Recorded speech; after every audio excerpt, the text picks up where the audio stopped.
13 octobre 2015, grève d'une durée indéterminée à la traverse de Sorel-Tracy et Saint-Ignace de Loyola.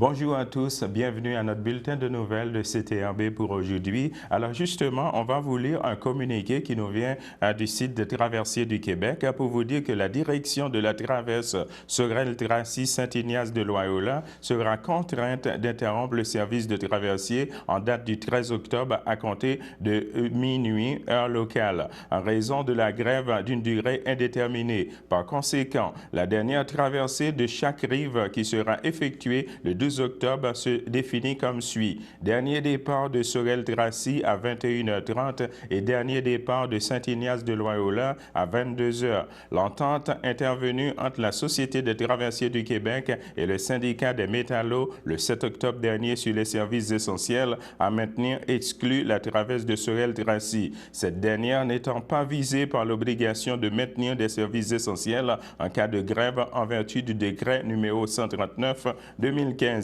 La Commission des relations du travail a déclaré le 8 octobre dernier que les services essentiels prévus à cette entente sont suffisants pour assurer la santé ou la sécurité de la population et sont fournis pendant cette grève.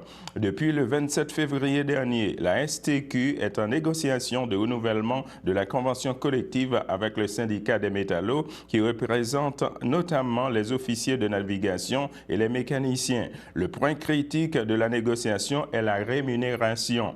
La STQ étant assujettie à la loi sur les négociations collectives dans le secteur de l'éducation et des affaires sociales et des organismes gouvernementaux, il lui est donc impossible de répondre aux demandes salariales de ce syndicat. Rappelons que la STQ est en période de négociation pour le renouvellement de 6 autres conventions collectives sur 4 autres tables de négociation. Justement, on a une alerte pour la traverse de Sorel-Tracy et de Saint-Ignace de Loyola, disons en raison de la grève qui sera déclenchée le 13 octobre prochain. Cela veut dire qu'à partir d'aujourd'hui à minuit heure locale, et puisque la traverse de Sorel-Tracy n'est pas assujettie au maintien des services essentiels en cas de grève, la STQ ne sera malheureusement pas en mesure d'offrir un service de traversier dans cette traverse. Prenez note que la situation sera évaluée quotidiennement et l'horaire mis à jour par période de 48 heures. Nous nous excusons des inconvénients que cette situation pourrait créer et merci de votre compréhension. Donc, c'était justement un communiqué de la traverse de Sorel-Tracy et Saint-Ignace de Loyola. Justement, on va parler des élections, mesdames et messieurs, pour vous dire qu'ici, à CTRB, on a une émission qui va passer aujourd'hui dans la case horaire de CTRB. Alors, on va vous lire tout simplement la programmation, tout d'abord, avant de vous présenter un extrait de cette émission, pour vous dire de 7h30 à 12h30, ça va être le babillard, de 12h30 à 13h, ça va être le bulletin de nouvelles, de 13h à 13h30, ça va être Berthierville vous informe, de 13h30 à 14h, ça va être l'émission Sonne Cloche, de 14h à 15h, ça va être Relais du Cantuy, de 15h à 15h30, ça va être En route vers les élections, justement de cette émission-là que je vais vous parler tantôt. De 15h30 à 16h, ça va être l'émission sur le Parti libéral. De 16h à 16h30, le Bloc québécois. De 16h30 à 17h, ça va être Ruth-Hélène Brosseau du NPD. De 17h à 17h30, ça va être le Parti conservateur avec Marianne Foucault. De 17h30 à 18h, ça va être l'émission En route vers les élections. De 18h à 18h30, le bulletin de nouvelles que vous êtes en train de regarder présentement.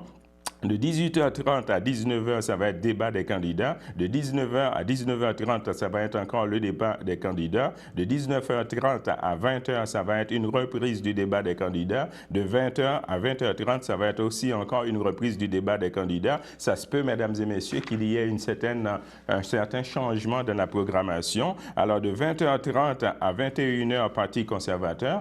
De 21h à 21h30, ça va être le Parti libéral. De 21h30 À 22 heures, ça va être le Bloc québécois avec M. Yves Perron. De 22 heures à 22h30, toujours NPD. De 22h30 à 23h, ça va être Berthierville vous informe. De 23h à 23h30, ça va être le relais du country. De 23h30 à minuit, ça va être encore une reprise du relais du country. Et de minuit à minuit 30 pour clore la soirée, ça va être une reprise du bulletin de nouvelles que vous êtes en train d'écouter présentement avec moi. Justement, ici à CTRB, comme je viens de vous le dire dans la programmation, on a une émission qu'on a faite, Mme Danielle Yvon et moi, ça s'appelle « En route vers les élections de 2015 ». Donc, en voici un extrait. Alors, bonjour à tous. On est le vendredi 9 octobre. C'est le début de vote par anticipation. Aujourd'hui, on va rencontrer notre collègue ici à CTRB, Mme Danielle Yvon, justement, qui va nous parler du comté de Berthier. Qu'est-ce qui trime? Qu'est-ce qui va se passer dans le comté de Berthier? Madame Yvon, est-ce que vous pouvez nous parler des bureaux de circonscription ici dans la région?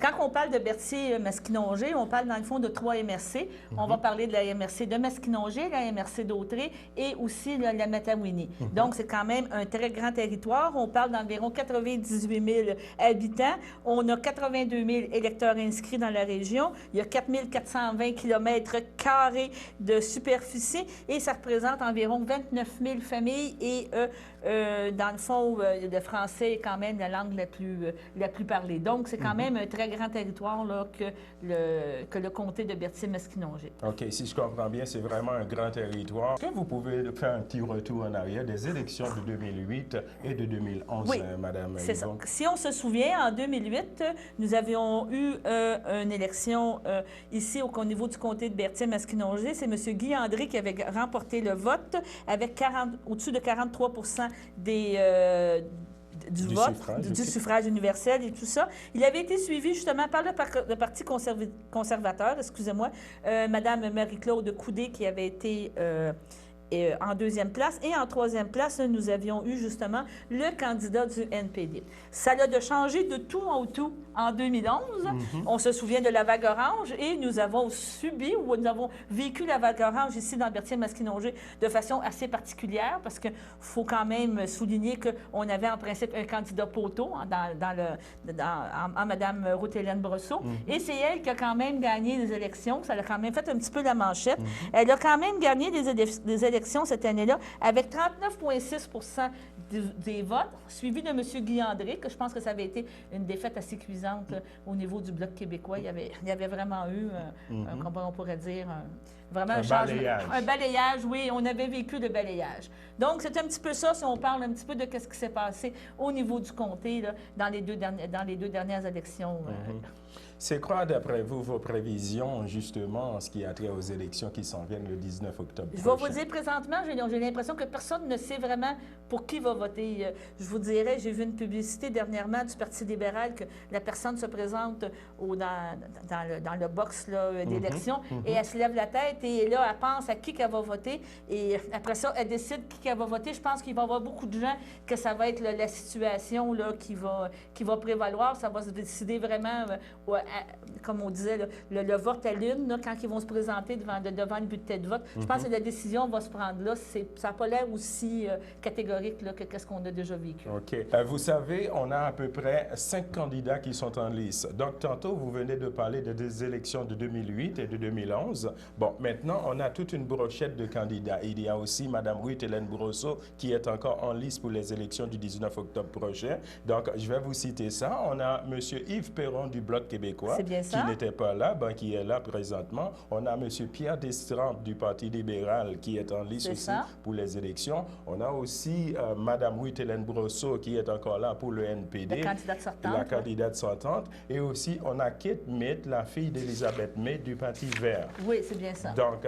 on va prendre une petite pause. De retour, Mme Yvon va nous parler de ces 5 candidats-là qui sont en lice dans le comté de Berthier. Alors, mesdames et messieurs, de retour, justement, parlant des élections, je dois vous dire que le 9, le 10, le 11 et le 12 octobre, c'était la journée de vote par anticipation. Justement, je vais vous lire quelque chose concernant le scrutin du 19 octobre prochain. Pour vous dire que dans la MRC d'Autrey, donc le premier bureau de vote vote, ça va être à l'Hôtel de Ville de Berthierville, au 588 rue de Montcalm, ici à Berthierville, et aussi à la Chapelle de Cuthbert, au 461 rue de Bienville, sur la route 138, et aussi à la mairie de Sainte-Geneviève de Berthier, au 400 rang de la rivière Bayonne Sud, à Sainte-Geneviève de Berthier. On va s'arrêter là pour une petite pause. Mon monde parfait. Dans mon monde parfait, les chiens parlent. Encore la balle, encore. Les lits se font tout seuls. Les gens fâchés font des bulles. Dans mon monde parfait, toutes les autos, camions et les bus fonctionnent à l'électricité. Ça, on peut le faire. Et c'est le temps de le faire. Propulsons le Québec vers l'avenir avec notre électricité. L'électrification des transports, c'est le temps pour vous d'embarquer. Le samedi matin, dès 9h30, nos téléspectateurs sont invités au Super Bingo télévisé diffusé de nos studios de Berthierville. Un montant de 600 $ est disponible chaque semaine lors de cette joute de bingo télévisé. Un animateur et 3 bénévoles se succèdent à la caméra de CTRB dans le but de vous faire passer une petite heure agréable et payante le samedi matin. On peut se procurer les cartes de jeu chez les dépositaires autorisés participants à Berthierville, le dépanneur Formule 1, rue Gilles Villeneuve, le marché IGA Extra sur la rue Gabriel Brissette, le dépanneur Gauthier Savard au 480 Montcalm, le marché Métro rue Notre-Dame, la pharmacie Brunet rue Frontenac, le garage Pétroté sur la rue Gilles Villeneuve et à Saint-Ignace de Loyola, le marché Aldo rang Saint-Michel, le dépanneur Le Magasin Esso sur le chemin de la Traverse. C'est un rendez-vous tous les samedis matins à 9h30 sur les ondes de CTRB, votre télévision régionale et communautaire.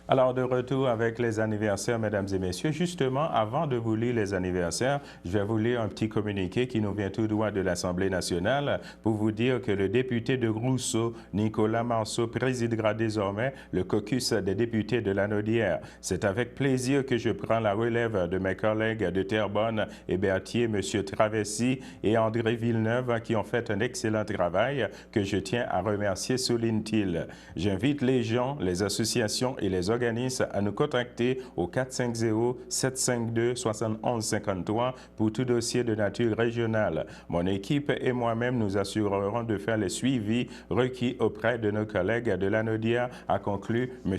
Nicolas Marceau. Justement, pour les anniversaires, mesdames et messieurs, l'âge d'or de Lanaurin souhaite bonne fête à Mme Madeleine Laporte.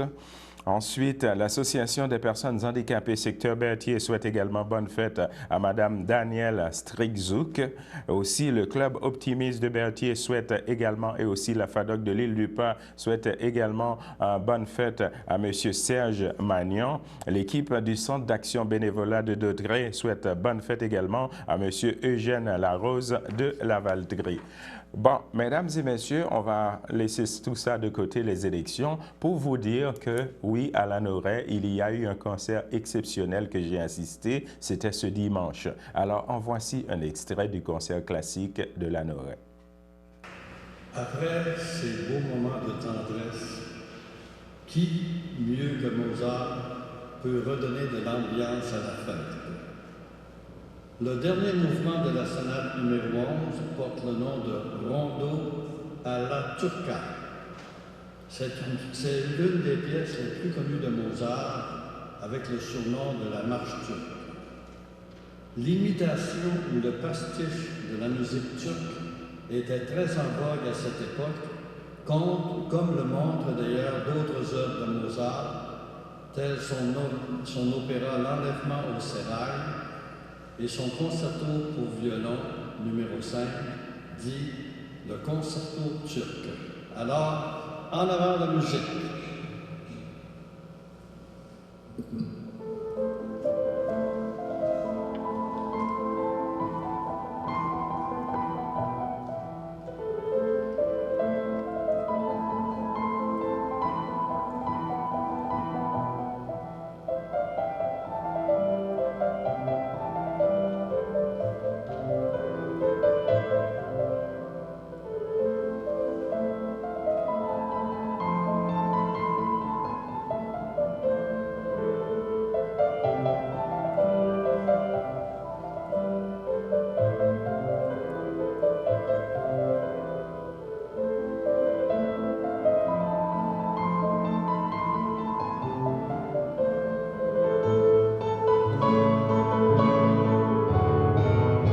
Ici Jean-Louis pour CTRB, je suis ici à l'église de Lanneray. Justement, on vient d'assister au concert, un concert qu'a présidé M. Marius Tremblay et avec notre pianiste ici présent, Denis Alain Dion. Bonjour messieurs. Bonjour monsieur.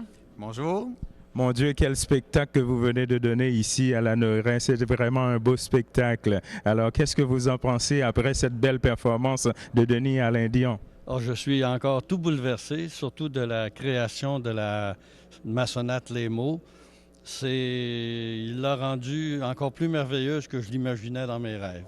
C'est vraiment un pianiste d'une grande sensibilité, d'une intelligence incroyable. J'ai vraiment, comme compositeur, été ravi. Et comme auditeur, organisateur de ce concert-là, je suis bien content de voir l'accueil que toute la musique qu'on a présentée a eu. C'était vraiment extraordinaire, mais elle était tellement bien interprétée par M. Dion. Alors, Maestro Dion, est-ce que c'est votre premier spectacle ici à Lanneray? Oui, alors je suis très heureux de découvrir l'église de Lanneray. Je ne connaissais pas. Et le public a été très chaleureux. C'est une chance d'avoir un public qui accueille comme ça. Et puis, je suis très satisfait, très heureux de ce concert et surtout d'avoir pu créer la sonate de Marius. Il disait que c'était le mieux que dans ses rêves. Et moi, je peux dire, j'en rêvais de cette sonate. Alors, ça a donné un bon résultat, j'espère. Nos rêves se sont se sont rejoints. Est-ce que vous allez donner encore le même spectacle ici ailleurs ou encore répéter le même spectacle ici à l'église de Lanneray pour une autre date? Nous espérons pouvoir reprendre ce spectacle-là à 2 autres endroits de la MRC. Bien entendu, nous sommes un organisme à but non lucratif, il faut le dire, et on devrait avoir dès le début novembre une réponse sur une subvention pour pouvoir répéter ce concert-là à 2 autres endroits, ainsi que les 2 autres concerts que nous avons planifiés, un avec une chanteuse d'opéra et l'autre avec une flûtiste de la région. Okay. Monsieur Dion, vous savez, ma chanson préférée aujourd'hui, c'était la polonaise. Vous avez vraiment bien interprété ça. Bien, merci beaucoup. C'est une pièce qui demande beaucoup de puissance, beaucoup de force physique. Alors, j'étais heureux que mon piano ait survécu à cette épreuve, mais moi aussi, d'ailleurs. C'est une pièce magnifique de Chopin qui est très chantante, très lyrique. Alors, je vous remercie du compliment et je suis très heureux d'avoir pu vous toucher par cette pièce. Et Chopin aussi, qui a pu vous toucher. Aujourd'hui, je m'attendais à avoir du Tchaïkovski aussi. Vous ne l'avez pas joué? Le concerto demande au moins 100 musiciens avec moi. Alors, on s'est restreint à un petit piano pour l'occasion. Okay. Dis-moi donc, messieurs, avez-vous une date de spectacle prochainement qui s'en vient? Nous l'ignorons complètement. On sait que ce concert-là devrait être répété d'ici Noël à 2 reprises. L'autre concert avec la chanteuse d'opéra serait au mois de février et qui se répéterait lui aussi en février à mars. Et le concert avec la flûtiste serait en avril, avec répétition en avril et en mai. Donc, si je comprends bien, les dates ne sont pas encore tout à fait confirmées. Les dates ne sont pas fixées, non, ne sont pas confirmées du tout. Tout dépend de l'ouverture d'esprit de notre MRC. Je vous souhaite bonne chance, messieurs. Et monsieur Dion, encore félicitations pour votre beau spectacle. Merci beaucoup. Merci d'être présent. C'est un grand plaisir encore une fois. Alors, c'est un concert classique à Lanoraie, plus précisément le premier concert classique à l'église de Lanoraie que j'ai assisté. Alors, je dois vous dire que l'intégralité de ce concert sera diffusée à l'émission Focus Degré. Mesdames et messieurs, on va s'arrêter là pour une petite pause.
De retour avec les avis de décès. En effet, à Berthierville, le 7 octobre 2015, à l'âge de 84 ans, est décédé M. Bernard Bonin, époux de feu Huguette Bourgoin demeurant à Berthierville et autrefois de Lanoraie. Il laisse dans le deuil ses fils Michel Bonin, Lise Robillard, Benoît Bonin, José Bellumeur, ses petits-enfants Maxime, Lisande et Christophe Bonin, plusieurs neveux, nièces, autres parents et amis. La famille vous accueillera le vendredi 16 octobre 2015 dès 15h au complexe funéraire ici sur la rue Notre-Dame à Berthierville. Donc, suivra une liturgie à la chapelle du complexe dès 20h. On va passer à autre chose pour vous dire que la Chambre de commerce et d'industrie de Berthier invite la population à une visite du quartier industriel le lundi 26 octobre 2015. En effet, en collaboration avec M. Mario Durand, directeur général du Fonds La Prade, cette activité nous permettra de visiter des entreprises du quartier industriel de Lanoraie. Au départ de Berthierville, vers 13h30, vers 13h30, nous ferons un premier arrêt chez Dépôt Rive-Nord. Ensuite, nous allons nous diriger vers Lanoraie pour visiter l'incubateur d'entreprises où nous pourrons voir le fonctionnement de 5 jeunes entreprises. Sur notre chemin, nous irons aussi chez Boiserie La Jeunesse et RH Hydraulique.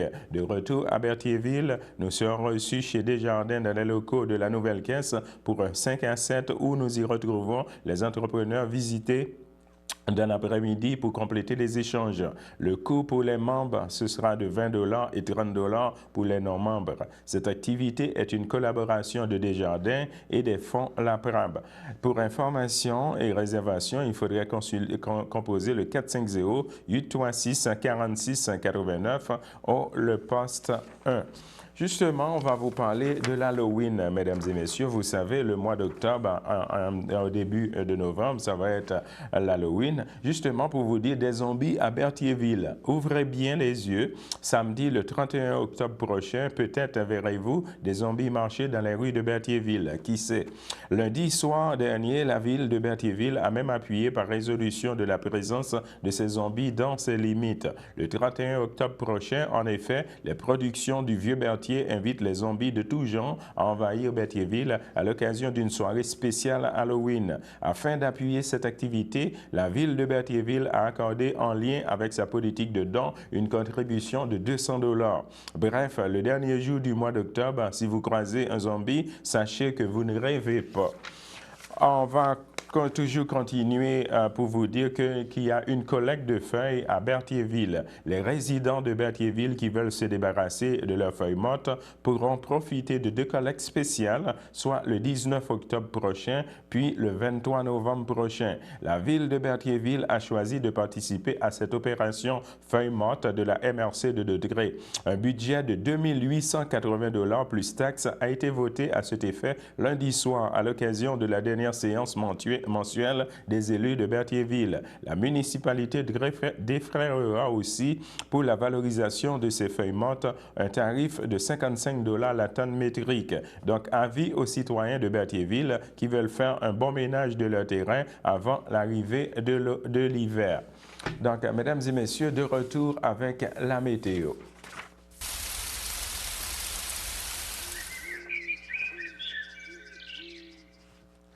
Alors, pour la météo, on a actuellement un maximum de 16 degrés Celsius et un temps ressenti de 15 degrés Celsius et un temps avec quelques nuages. Justement, pour mardi dans l'après-midi, on va avoir une faible pluie avec un maximum de 17 degrés Celsius et un temps ressenti de 16 degrés Celsius et une probabilité de pluie de 80%. Pour ce qui est de mardi dans la soirée, on va avoir un ciel avec quelques averses et un maximum de 13 degrés Celsius et un temps ressenti de 11 degrés Celsius et une probabilité de pluie de 70%. Pour ce qui est de mardi dans la nuit et de mercredi dans la matinée, on va avoir des risques d'averses avec un maximum de 12 degrés Celsius et un temps ressenti de 9 degrés Celsius et une probabilité de pluie de 40%. Pour ce qui est de mercredi dans la matinée, on va avoir un ciel variable avec un maximum de 12 degrés Celsius et un temps ressenti de 9 degrés Celsius et une probabilité de pluie de 30%. Mesdames et messieurs, c'est ce qui complète notre bulletin de nouvelles pour aujourd'hui. Alors, on vous donne rendez-vous demain matin à la même heure. Bonne journée à vous sur notre antenne. Merci.